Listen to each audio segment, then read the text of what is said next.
ವಿಜಯೇಂದ್ರ ಅವರು ಕಟೀಲ್ ಅವರು ಟಿಕೆಟ್ ತಪ್ಪಿಸಿದ್ರು, ವಿಜಯೇಂದ್ರ ಅವರು ಪ್ರತಾಪ್ ಸಿಂಹ ಟಿಕೆಟ್ ತಪ್ಪಿಸಿದ್ರು. ನನ್ನ ಕೆಲಸ ಅಲ್ಲ ಅದು. ನಾನು ರಾಜ್ಯದ ಅಧ್ಯಕ್ಷನಾಗಿ ಪಕ್ಷ ಸಂಘಟನೆ ಮಾಡಬೇಕೆ ಹೊರತು ಕಾರ್ಯಕರ್ತರಿಗೆ ಉತ್ಸಾಹ ತುಂಬತಕ್ಕಂಥ ಕೆಲಸ ಮಾಡಬೇಕೆ ಹೊರತು ಯಾರೇ ಟಿಕೆಟ್ ಕೊಡಬಾರ್ದು ಕೊಡಿಸ್ಬಾರ್ದು.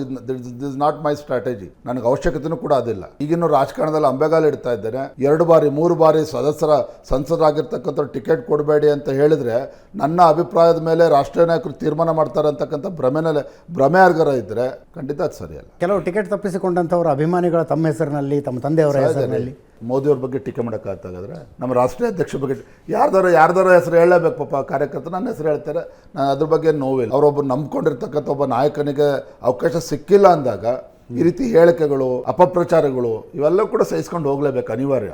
ಆದರೆ ಮತ್ತೊಮ್ಮೆ ಹೇಳ್ತೇನೆ, ಎಲ್ಲ ಕ್ಷೇತ್ರಗಳು ತೀರ್ಮಾನ ಇವತ್ತು ದೆಹಲಿಯ ವರಿಷ್ಠರು ರಾಜ್ಯ ನಾಯಕರ ಸಮ್ಮುಖದಲ್ಲಿ ಚರ್ಚೆ ಮಾಡಿ ತೀರ್ಮಾನ ಆಗಿರ್ತಕ್ಕಂಥದ್ದು. And there are different parameters based on which candidate has been chosen.